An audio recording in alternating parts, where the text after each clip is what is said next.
muscles still have to work really hard to do this activity. Okay, come back up. All right, so to do this properly, what I'm going to have you do, Kathy, is to separate your feet a little bit more. That gives your body a little bit more of a base of support. Continue holding it nice and close into you. And you're going to keep your chest lifted now as you go down and keep your back straight, but you're going to perform a full squat all the way down to the floor. And you're going to set it down. Perfect. Bring it back up to you and come up. So the movement, it's okay. You have to remember, it's not okay just to lift it properly. It's also important that you set it down properly. What we just had Kathy do right now is called a squat lift. So I'd like her to demonstrate that again. And just dip down. Good. And then come back up. Another lift we teach is called the diagonal lift. And the only difference with that lift versus this one is that instead of having your feet apart side to side, you have your feet apart one leg in front of the other. So I'll have you just maintain that kind of position, Kathy. And then the rest of it is all the same. You keep the back straight and you bend the hips and knees and come all the way down and set it onto the floor. Good. And then come back up. Very good. Okay. Another lift that we do is, and I suggest for more heavier items, is called a one knee lift. Go ahead and set the crate back down, Kathy. And I'd like you to come onto, so you're kind of kneeling down onto your left knee. Okay.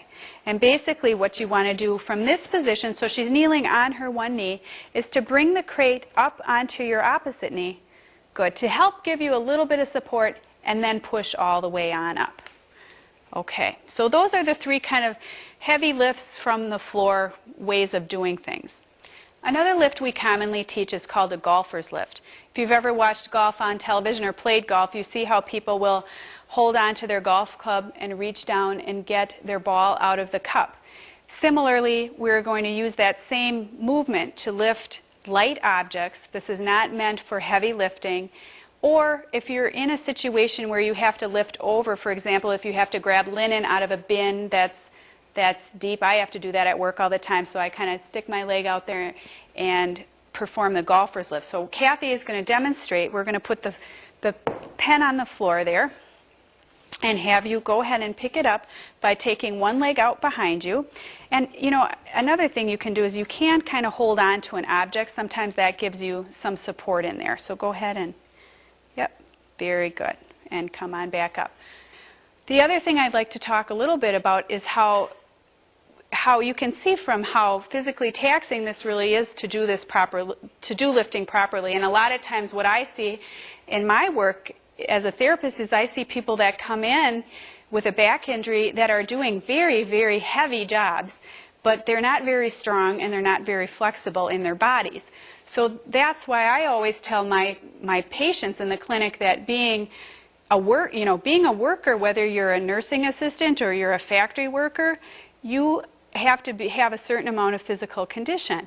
Basically, basketball players don't just play basketball. They run or do conditioning work and do strength and flexibility. And I'm not suggesting you all go out and start running. You certainly should consult your physician or a physical therapist about a proper exercise program. But if you're struggling with a back injury and you don't feel like you're very strong, you can see maybe why that's a problem, because you really have to have pretty much strength in your legs to be able to do these lifts properly. In wrapping up about proper posture and body mechanics, I'd like to just go over the few key points that we've made throughout this time we've been together. One is always maintain the natural curves in your spine. Second, always bend at your hips and knees and keep your back straight when you're doing any kind of lifting. Third, move your body as a unit. Again, when you're moving, pushing something, pulling something, sweeping, vacuuming, for example, always move as a unit. Also, avoid twisting so that you're not doing this kind of a movement, but it's more the moving at your feet.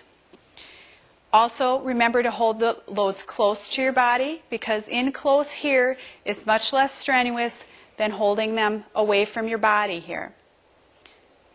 And lastly, the things we've shown you today are pretty very straightforward and basic. When you get out in the real world, you're going to encounter situations that aren't so cut and dry and easy to just decide, you know, how should I do this? So my suggestion is always to remember those few key points, look at a situation and sort of analyze it. Now, how can I do this best?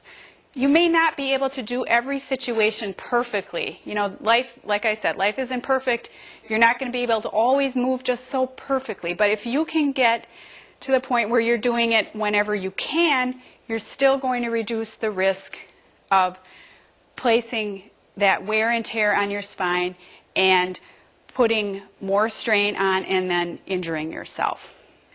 I'd like to thank you for your attention today, and I'd like to wish you all good luck in maintaining a healthy spine.